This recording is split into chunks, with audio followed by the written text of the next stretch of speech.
Stranger danger saves lives. Back in 1951, 6-year-old Lewis is at the park with his older brother, 10 at the time. His name's Roger. Roger and Lewis are out playing, but not together, kind of separate, when Roger notices that Louis is getting approached by a woman in a green bandana. She walks up to Lewis and was like, hey, do you want candy? And of course, the 6-year-old's like, yeah, I want candy. So she's like, okay, come follow me and I'll go take you to some. Roger overhears this conversation and is like, wait, I want candy too. So he starts going and following this girl. But as he's trying to catch up to them, he starts to get this uneasy feeling in his stomach. Something doesn't feel right. So then he just stops following them and turns around and starts running a couple blocks back to his house to go tell his mom what had just happened. She screams and starts almost hyperventilating, swings open the door and runs straight back to the park, screaming her son's name, trying to find the woman that Roger just described. Even people around the park start joining in to try to find this little boy. But with no success, she goes to the police station and gives her all the details that she knows and a picture of her son. Missing posters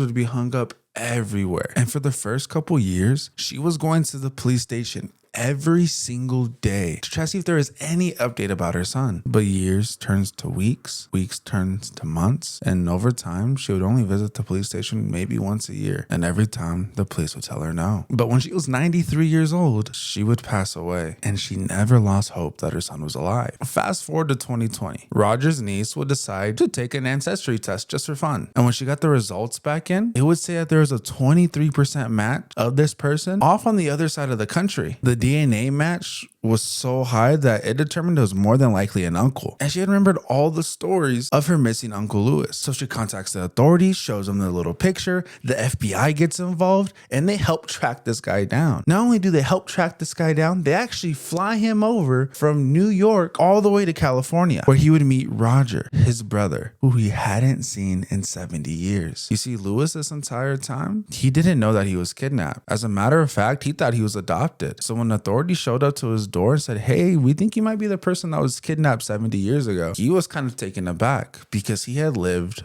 a full life. He had went to the Marines, served the Vietnam War, had a wife, kids, was even a grandfather.